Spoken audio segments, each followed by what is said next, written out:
ആ ഹലോ മോളെ.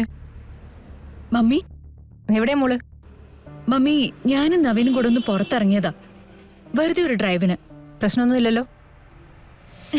എന്ത് പ്രശ്നം? ഞാനെല്ലാം മമ്മി പറയുന്നത് പോലെ ചെയ്യുന്നുണ്ട്. ഒരാളോടും ഒരു പ്രശ്നത്തിനും നിൽക്കുന്നില്ല. ഗുഡ് മോളെ. ആ പിന്നെ മമ്മി, കുറച്ചു മുമ്പ് ഒരു കാര്യം നടന്നു. എന്താ? മമ്മി ടെൻഷൻ ആവരുത്.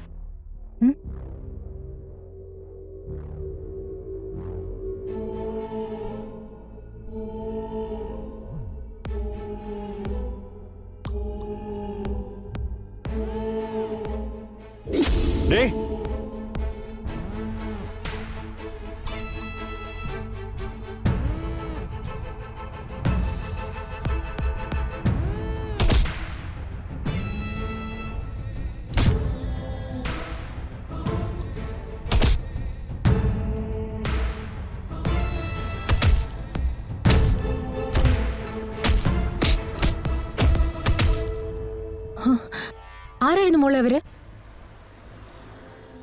അതൊന്നും അറിയില്ല മമ്മി. നവീന്റെ ബിസിനസ് ശത്രുക്കൾ ആരെങ്കിലും ആണോന്ന് ഞാൻ ചോദിച്ചു. അതൊന്നും അല്ലെന്നാ നവീൻ പറയുന്നത്. പിന്നെ എനിക്ക് തോന്നിയ ഒരേ ഒരു ചാൻസ് ആരാ? ആ വേറെ ആരാ, അവള് തന്നെ, ആ കൃഷ്ണ. ദേ, ഇനി അങ്ങനൊരു കാര്യം മനസ്സിൽ ഉറപ്പിച്ച് അതിന് പകരം വീട്ടാനായിട്ട് ഇറങ്ങണ്ട. ശരി, ഞാൻ ഇനി പകരം വീട്ടാനൊന്നും ഇറങ്ങുന്നില്ല. പക്ഷെ എനിക്ക് ഉറപ്പാണ് മമ്മി, അവളല്ലാതെ മറ്റാരും ഇത് ചെയ്യില്ല. ഞാൻ നവീനോടൊപ്പം മനസമാധാനത്തോടെ ജീവിക്കുന്നതേ അവൾ അംഗീകരിച്ച് തരില്ല. അവളുടെ കഴുത്തില് നവീന്റെ തലി കിടക്കുവോളം. അതുകൊണ്ടാ അവൾ ഇറങ്ങി പോകുമ്പോ ആ താലിക്ക് വേണ്ടി ഞാൻ അത്രയും നിർബന്ധം പിടിച്ചത്. ഇനിയെങ്കിലും അത് അഴിച്ചു വാങ്ങിക്കാൻ മമ്മി പറയണം. ആ നമുക്ക് നോക്കാം മോളെ. പിന്നെ നവീനുമായിട്ട് പുറത്തേക്ക് പോവാണെങ്കിൽ നവീന്റെ അടുത്തുനിന്ന് ഒരുപാട് ദൂരെ ഒന്നും മാറി നിൽക്കണ്ട. പിന്നെ മമ്മി, പണ്ടേ മമ്മി എന്നെ LKGയിലും UKGയിലും ഒന്നും വിട്ട പോലെയല്ല. ഞാനേ ഇപ്പൊ കുറച്ച് വലുതായി. അതറിയാം മോളെ. എന്നാലും എന്റെ ടെൻഷൻ കൊണ്ട് ഞാൻ പറഞ്ഞേ ഉള്ളൂ. നവീൻ എന്റെ കൂടെ സ്ട്രോങ് ആയിട്ട് നിൽക്കുമ്പോ മമ്മിക്ക് എന്നെ കുറിച്ച് ഒരു ടെൻഷന്റെ ആവശ്യമില്ല. എങ്കിലും ഓക്കെ, ഞാൻ കട്ട് ചെയ്യാം. എന്നാ ശരി.